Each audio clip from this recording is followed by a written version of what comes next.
Speaker sir, सबसे पहले मैं आपका धन्यवाद करना चाहता हूं कि आपने मुझे लोकसभा में रीइंस्टेट किया।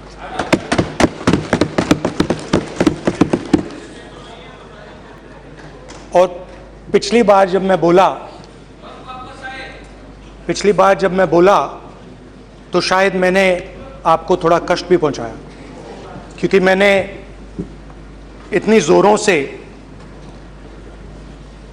अदानी जी पे फोकस किया कि जो आपके सीनियर नेता हैं शायद उनको थोड़ा कष्ट हुआ। तो वो जो उनको कष्ट हुआ,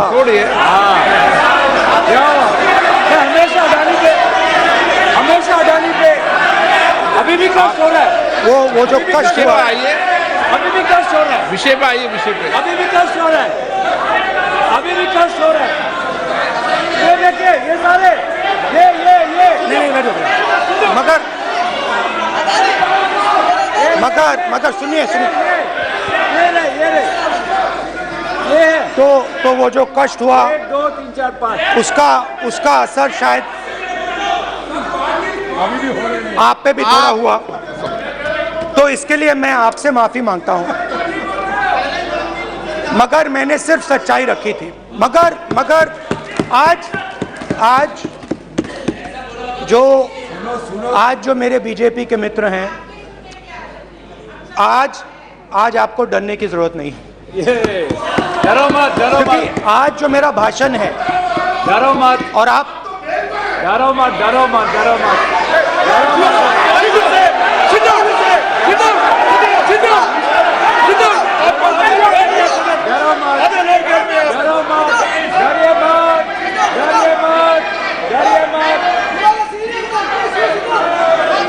स्पीकर सर, अरे बैठे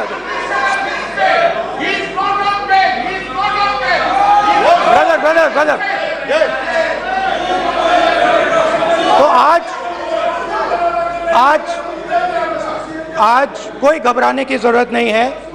आज मैं अपना भाषण, मेन जो भाषण है वो अदानी जी पे नहीं बोलने जा रहा हूं। आप छोड़िए, तो आप रिलैक्स कर सकते हैं, आप शांत रह सकते हैं, क्योंकि मेरा भाषण आज दूसरी डायरेक्शन में जा रहा है।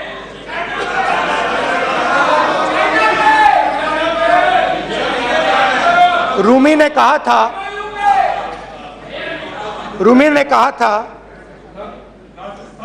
जो शब्द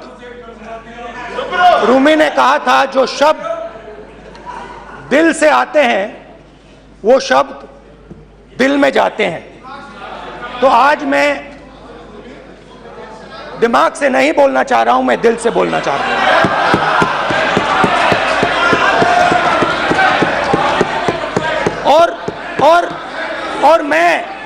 और मैं आज आप लोगों पर इतना आक्रमण नहीं करूंगा। मतलब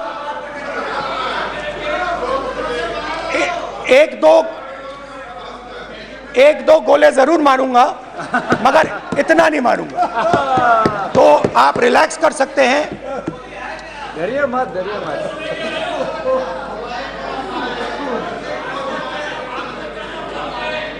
अरे रक्षा मंत्री जी आज संभाल लेंगे हम लोग।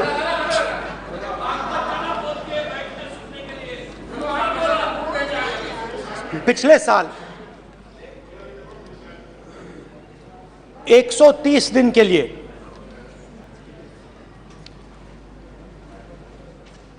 मैं भारत के एक कोने से दूसरे कोने तक गया, अकेला नहीं,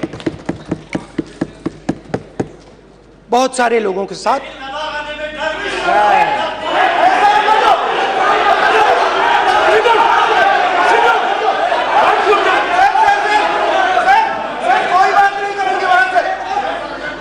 सर, ये हमारा टाइम खत्म करने का साजिश है। प्रधानमंत्री बोलेंगे ऐसे ही हो गया सर।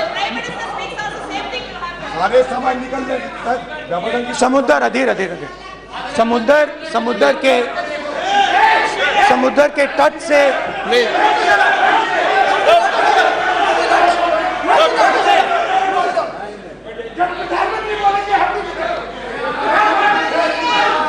माननीय सदस्य प्लीज प्लीज ऐसे धमकाने का वाक्य मत बोलो यहाँ पे प्लीज। यहाँ पे बोलिए, मैं आप उधर भी हाँ बोलिए। प्लीज। मैं समुद्र के तट से कश्मीर की बर्फीली पहाड़ी तक चला। नहीं, लद्दाख को मैंने नहीं छोड़ा। यात्रा अभी खत्म नहीं हुई है, यात्रा जारी है और जरूर लद्दाख आएंगे, घबराइए मत। बहुत सारे लोगों ने मुझसे पूछा यात्रा के दौरान, यात्रा के बाद कि राहुल तुम क्यों चल रहे हो, क्या तुम्हारा लक्ष्य क्या है, कन्याकुमारी से कश्मीर तक क्यों जा रहे हो। और जब वो मुझसे पूछते थे, शुरुआत में मेरे मुंह से जवाब नहीं निकलता।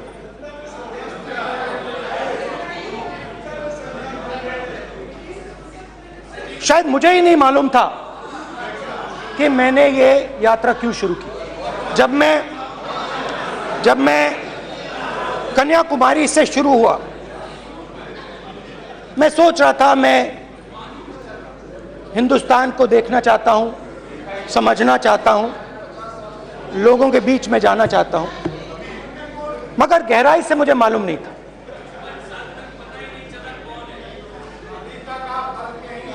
थोड़ी देर में मुझे बात समझ आने लगी।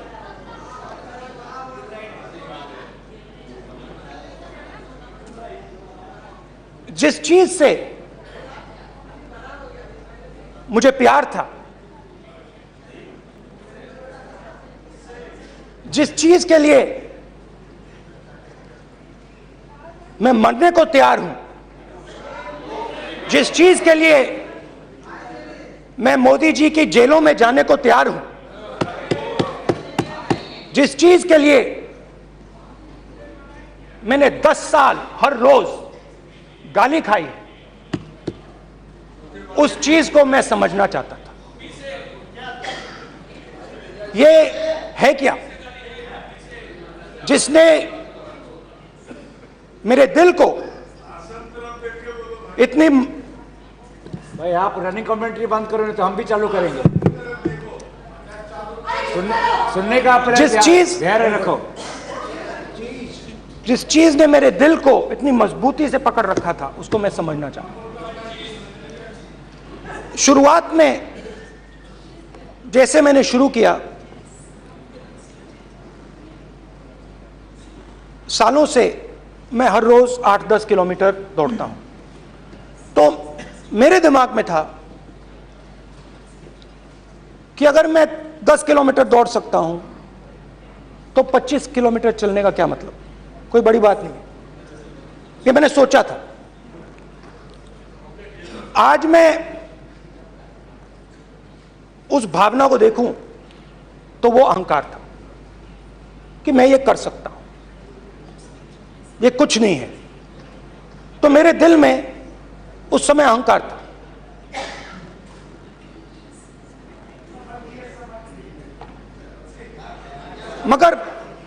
मगर भारत अहंकार को एकदम मिटा देता है, 1 सेकंड में मिटा देता है। तो हुआ क्या,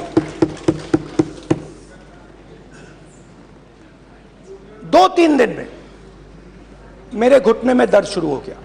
पुरानी इंजरी थी और जबरदस्त दर्द। हर रोज मैं उठूं और मेरे घुटने में दर्द, हर कदम में दर्द। तो पहले 2-3 दिनों में जो अहंकार था, जो मतलब भेड़िया जो निकला था, वो चींटी बन गई एकदम। जो हिंदुस्तान को अहंकार से देखने निकला था, वो पूरा का पूरा अहंकार गायब हो गया। और रोज मैं डर डर के चलूं कि क्या मैं कल चल पाऊंगा। ये मेरे दिल में डर था। और जब भी ये डर बढ़ता था, कहीं ना कहीं से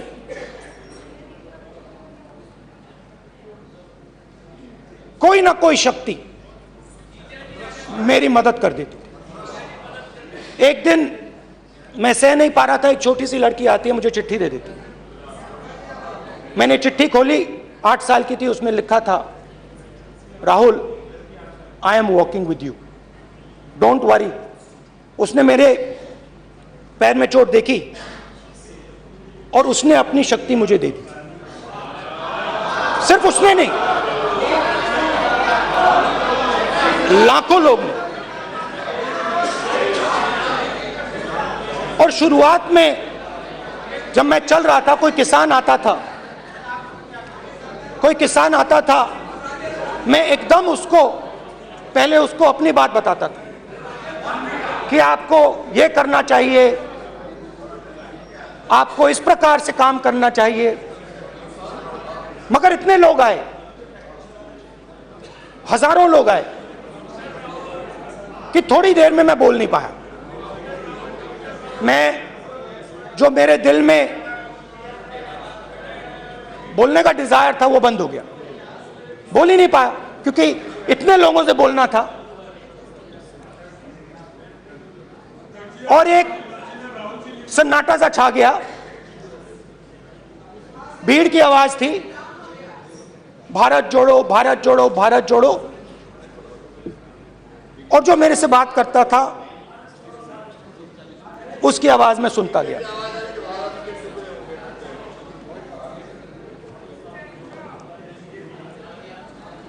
हर रोज सुबह 6 बजे से रात 7-8 बजे तक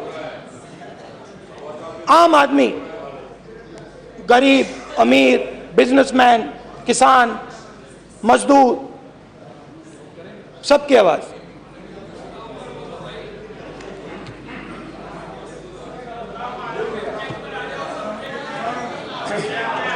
आ रहा हूं। आप कल से रुके, अब थोड़ा और रुक लो, 5-10 मिनट रुक जाओ। तो ये चलता गया, मैं बात सुनता गया। और फिर मेरे पास एक किसान आया, और किसान ने हाथ में रुई पकड़ी हुई थी, और उसने मुझे कहा, अध्यक्ष महोदय, उसने मुझे कहा, मेरी आंख में देखकर उसने मुझे अपना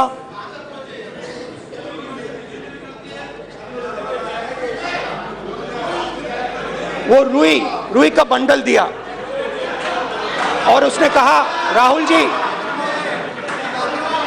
यही बचा है मेरे खेत का, यही बचा है, और कुछ बचा नहीं है। मैंने उससे, जो मैं नॉर्मली सवाल पूछता था, भैया आपको बीमा का पैसा मिला, वो पूछा, बीमा का पैसा मिला, वो पूछा।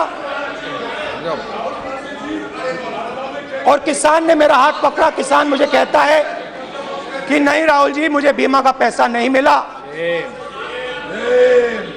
हिंदुस्तान के बड़े उद्योगपतियों ने वो मुझसे छीन लिया। मगर इस बार बड़ी अजीब सी चीज हुई। जब मैंने किसान को देखा और वो मुझसे बोल रहा था, तो जो उसके दिल में दर्द था वो मेरे दिल में आया। जो उसके आंखों में शर्म थी जब वो अपनी बीवी से बात करता था, वो शर्म मेरी आंखों में आई। जब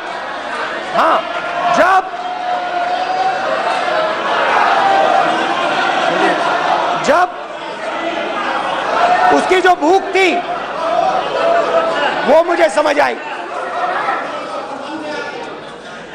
और उसके बाद यात्रा बिल्कुल बदल गई। मुझे भीड़ की आवाज नहीं सुनाई देती थी, मुझे सिर्फ उस व्यक्ति की आवाज सुनाई देती थी जो मेरे साथ बात कर रहा था। उसका दर्द, उसकी चोट, उसका दुख, मेरा दुख, मेरी चोट, मेरा दर्द बन गया। समझने की कोशिश करो।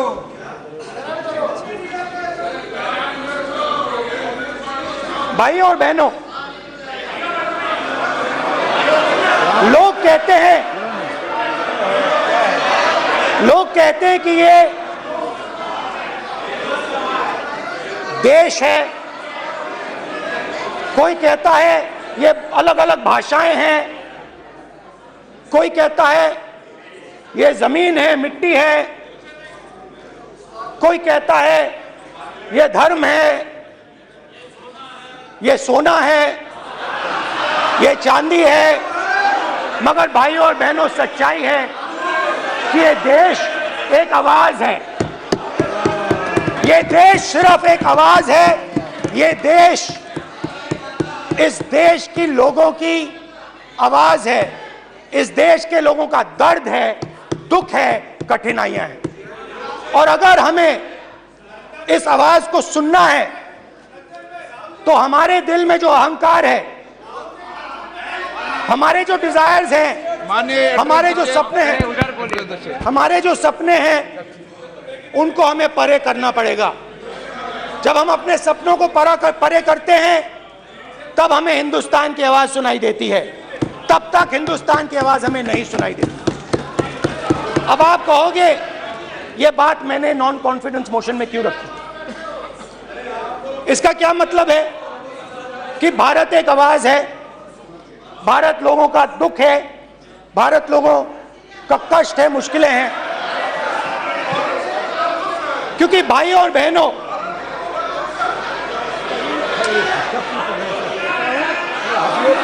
अध्यक्ष महोदय, अब पूरा सूद समेत जवाब तुमको मिलेगा, फिर पूरा सूद समेत ये सब देंगे सर। फिर आप हमको मत रोकेगा सर। अध्यक्ष महोदय, फिर आप हमें मत रोकेगा सर। आप हमें मत रोकेगा, फिर आप हमें मत रोकेगा। आप हमें मत रोकेगा, फिर आप हमको मत रोकेगा सर। हम सब देख रहे हैं, सब सुन रहे हैं, आप हमको फिर मत रोकेगा सर। तो स्पीकर सर, भारत एक आवाज है। भारत इस देश के सब लोगों की आवाज है। और अगर हम उस आवाज को सुनना चाहते हैं, हमें अहंकार को, नफरत को मिटाना पड़ेगा। स्पीकर सर, कुछ ही दिन पहले मैं मणिपुर गया। हमारे प्रधानमंत्री नहीं गए, आज तक नहीं गए, क्योंकि उनके लिए मणिपुर हिंदुस्तान नहीं है।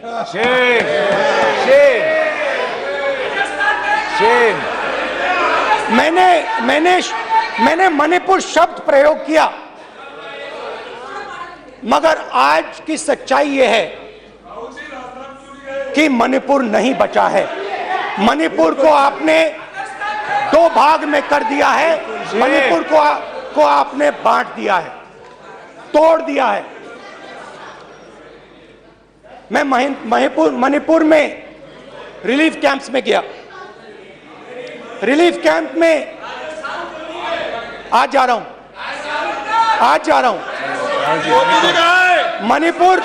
मणिपुर में रिलीफ कैंप में मैंने महिलाओं से बात की।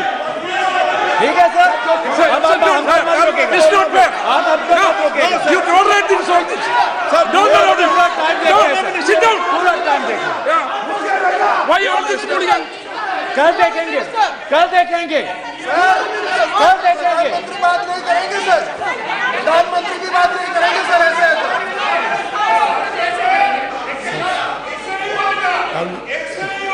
सूद समय मैं जवाब मणिपुर मिलेगा। गया और मणिपुर के कैंप्स में मैंने महिलाओं से बात की, बच्चों से बात की, जो हमारे प्रधानमंत्री जी ने आज तक नहीं किया। एक महिला मुझे कहती है, मैंने उनसे पूछा, बहन क्या हुआ आपके साथ? What's this? Sir, why this? Sir कल फिर ऐसा होगा सवाल। एक एक मंत्री बोल रहे हैं, कल आप बोले एक एक मंत्री खड़े होके बोल रहे हैं, एक एक मंत्री खड़े होके ऐसे कर रहे हैं, एक एक मंत्री खड़े होंगे तो पूरे सांसद खड़े होंगे यहाँ पे, पूरे सांसद खड़े होंगे यहाँ पे। बैठे नहीं है, चुपचाप करिए। पूरे सब खड़े होंगे, पूरे सब खड़े होंगे सर। कल फिर कांग्रेस पार्टी ने पूरा देश खड़ा होगा आपके खिलाफ, तो पूरा देश कल आपके खिलाफ खड़ा होगा। मैं बहुत सारी महिलाओं से बात किया, मगर मैं आपको दो उदाहरण देना चाहता हूं। एक महिला मुझे कहती है, मैंने कहा क्या हुआ तुम्हारे साथ? कहती है, मेरा छोटा सा बेटा, महिला का सम्मान करें प्लीज ये देखो, ये सम्मान। एक ही बच्चा था मेरा, कोई शर्म कर लो गल मारी। एक ही बच्चा था मेरा, मेरे सामने, मेरे आंखों के सामने उसको गोली मारी है। मैं पूरी रात, आप सोचिए, आप अपने बेटों के बारे में सोचिए, मैं पूरी रात उसकी लाश के साथ लेटी रही। झूठ नहीं, झूठ आप बोलते हो, झूठ मैं नहीं बोलता हूं। मैं पूरी रात उसकी लाश के साथ लेटी रही और फिर मुझे डर लगा, मैंने अपना घर छोड़ दिया, जो भी मेरे पास था वो मैंने छोड़ दिया। मैंने उनसे पूछा, कुछ तो लाई होगी? कहती है, नहीं, सिर्फ मेरे जो कपड़े हैं ये मेरे पास हैं। और फिर इधर उधर ढूंढती है और एक फोटो निकालती है और मुझे कहती है, यही मेरे पास अब बची है।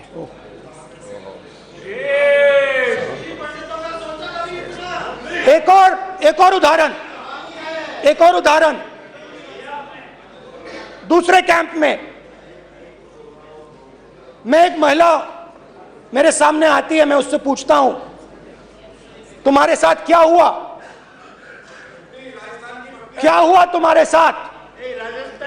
और जैसे ही मैंने ये सवाल पूछा,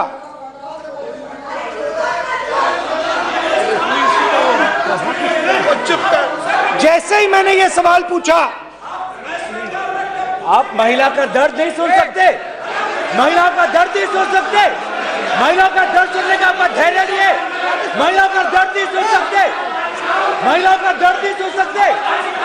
जैसे ही मैंने उससे ये सवाल पूछा, बैठो, सर प्लीज सर,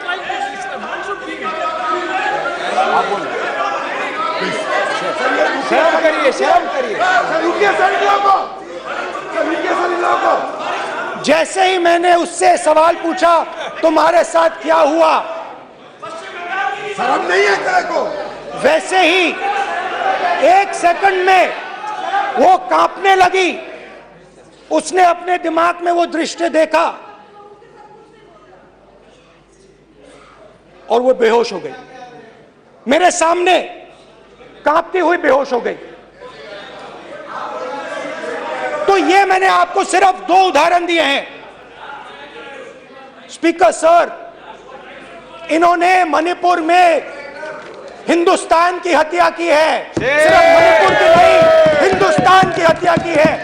इनकी राजनीति ने मणिपुर को नहीं, हिंदुस्तान को मणिपुर में मारा है। हिंदुस्तान को कत्ल किया है, हिंदुस्तान का मर्डर किया है मणिपुर में।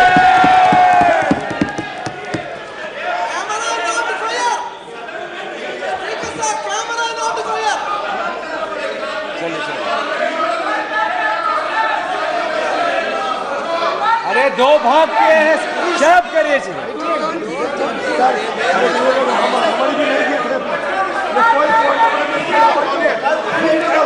जब आपका मौका जब तक बोला गया, आपका जब मौका यहाँ बोला गया, इसके बाद अभी नहीं। माननीय सभी सदस्यों से कहूंगा शांति रखें, प्लीज प्लीज। मणिपुर, हाँ क्या बोल रहे हैं आप बोलिए। अरे भाई क्या बात है, जो बातें कर सकते हैं, क्या बात करते हैं? इन्होंने राहुल गांधी ने आज सदन में पानी पी रहे हैं भाई। अपना वक्त बैठो सर, ये राहुल गांधी ने आज जो बातें कही है इस सदन में, बहुत ही गंभीर बात किया है। मैं उनसे एक सवाल पूछना चाहता हूँ। 60 दशक तक हजारों लोगों को नॉर्थ ईस्ट में हत्या हुए हैं, इसका जिम्मेदार कांग्रेस पार्टी है। राहुल गांधी को माफी मांगना चाहिए। राहुल गांधी का कांग्रेस पार्टी 60 साल से ज्यादा इस देश को शासन किया है। नॉर्थ ईस्ट को इन्होंने खत्म किया है। आज नॉर्थ ईस्ट में जितना मिलिटेंसी है ये कांग्रेस पार्टी ने पैदा किया है। क्या बात करते हैं, क्या बात करते हैं? आज नॉर्थ ईस्ट में सारा मिलिटेंट ग्रुप है, सारा कांग्रेस पार्टी की वजह से चला हुआ है।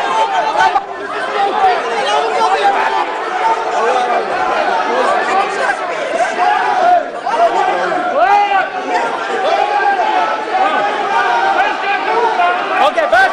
आजा, back. रेवंत, सबको पीछे ले आओ। Back. हाईवे। हो गया। प्रतापन, हो गया। आप भाषण नहीं सुनना चाहते हैं, आप भाषण नहीं सुनना चाहते,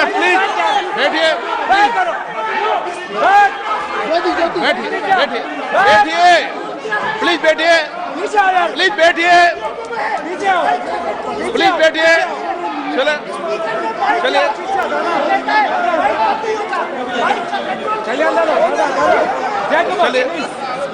ओके, थैंक यू। सबसे बड़ा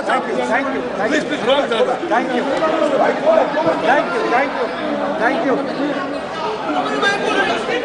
हमारा माइक हो गया।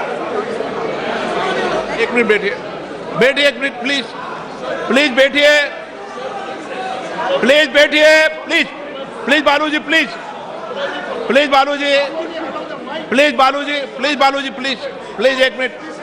एक मिनट प्लीज बैठिए। माननीय सदस्यगण, नहीं सर, जिस तरीके का व्यवहार आप टेबल पर आकर कर रहे हैं, इस तरीके से सदन नहीं चलेगा। ये तरीका ठीक नहीं है। जब मैंने किसी को कहा है तो कहा है, ऐसा सदन नहीं चलेगा। आप सदन नहीं चलाना चाहते, अलग बात है। अब अपनी बात कहिए, गलत तरीका ये। नो, ऐसे सदन चलने वाला नहीं है।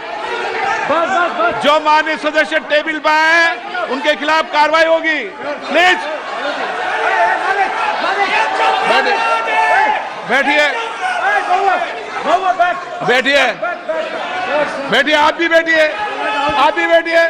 माननीय मंत्री जी, प्लीज बैठिए। भारत माता, प्लीज बैठिए। भारत माता, प्लीज बैठिए। Please brother. मैं बहुत शांति से सुन रहा हूं, इसका तरीका ये नहीं है उचित हो कि आप टेबल पर आए। नहीं, गलत तरीका ये। आप जैसे मैंने माननीय sir please, please brother please भैया पानी ले। जैसे मैंने भाषण के शुरुआत में बोला, भारत एक आवाज है, भारत हमारी जनता की आवाज है, दिल की आवाज है। उस आवाज की हत्या आपने मणिपुर में की। इसका मतलब भारत माता की हत्या आपने मणिपुर में की।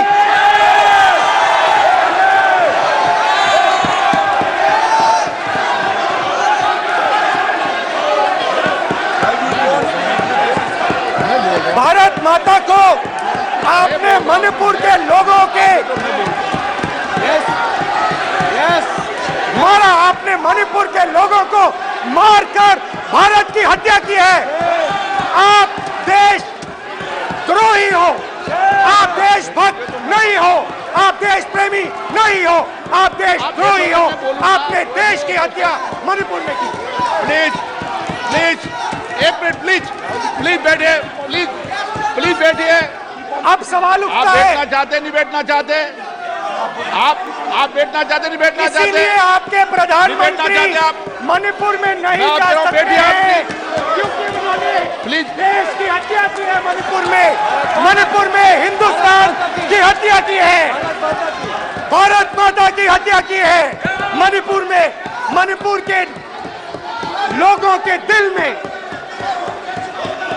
प्लीज एक मिनट बैठिए आप, तो सवाल उठता है, एक मिनट बैठिए, एक मिनट। आप भी विराजे, आप भी विराजो, आप बैठिए सही, नहीं बैठिए रहने दो आप, चलो आप बैठिए आप, प्लीज बैठिए आप, प्लीज।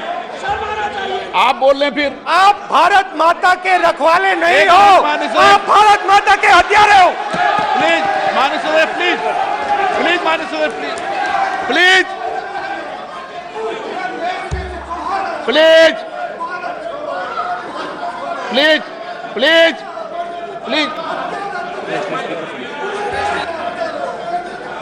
देखिए माननीय सदस्यगण, प्लीज माननीय सदस्यगण, भारत माँ हमारी माँ है, हमें सदन में बोलते समय संयम बरतना चाहिए। मेरा अपनी माँ की हत्या की बात कर रहा हूँ, मैं मणिपुर में अपनी माँ की हत्या की बात कर रहा हूँ, मैं आदर से बोल रहा हूँ। आपने मेरी माँ की हत्या की मणिपुर में। एक मेरी माँ यहाँ बैठी है, दूसरी माँ को आपने मणिपुर में मारा है।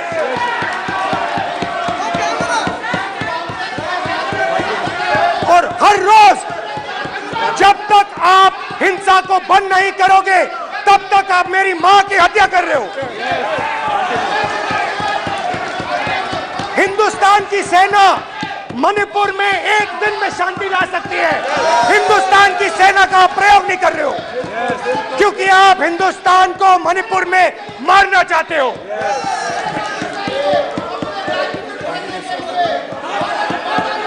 तो अगर नरेंद्र मोदी जी हिंदुस्तान की आवाज नहीं सुनते हैं, अगर हिंदुस्तान के दिल की आवाज नहीं सुनते हैं, तो किसकी आवाज सुनते हैं? दो लोगों की आवाज सुनते हैं। इसकी आवाज सुनते हैं, इसकी आवाज सुनते हैं, माननीय सदस्य, और इसलिए सुनते हैं। नो एक गलत तरीका माननीय सदस्य, देख लीजिए अडानी जी के लिए मोदी जी ने क्या काम किया है, देख लीजिए। ये पहले आप गलत तरीका आपका, माननीय सदस्य आपका गलत तरीका है, आप सीनियर सदस्य हैं, आप इस तरीके का बाहर सदन में मत करिए। आप बात करिए, लेकिन इस तरीके से पोस्टर लाना ये उचित नहीं है किसी तरीके से। रावण दो लोगों की सुनता था, रावण दो लोगों की सुनता था, मेघनाथ और कुंभकर्ण।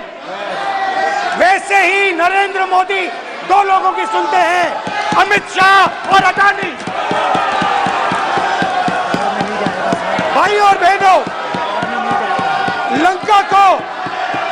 लंका को हनुमान ने नहीं जलाया था, लंका को रावण के अहंकार ने जलाया था। प्लीज माननीय सदस्य, आप संयमित बोले। आप ये सदन है, आप तरीके से बोलिए माननीय राम सदस्य। ने रावण को नहीं मारा था, रावण के अहंकार ने रावण को मारा था। आप पूरे देश में केरोसिन फेंक रहे हो, पूरे देश में आप केरोसिन फेंक रहे हो। आपने मणिपुर में केरोसिन फेंकी और फिर चिंगारी लगा दी। अब आप हरियाणा में कर रहे हो, पूरे देश को आप जलाने में लगे हो। आप पूरे देश में भारत माता की हत्या कर रहे हो। धन्यवाद स्पीकर।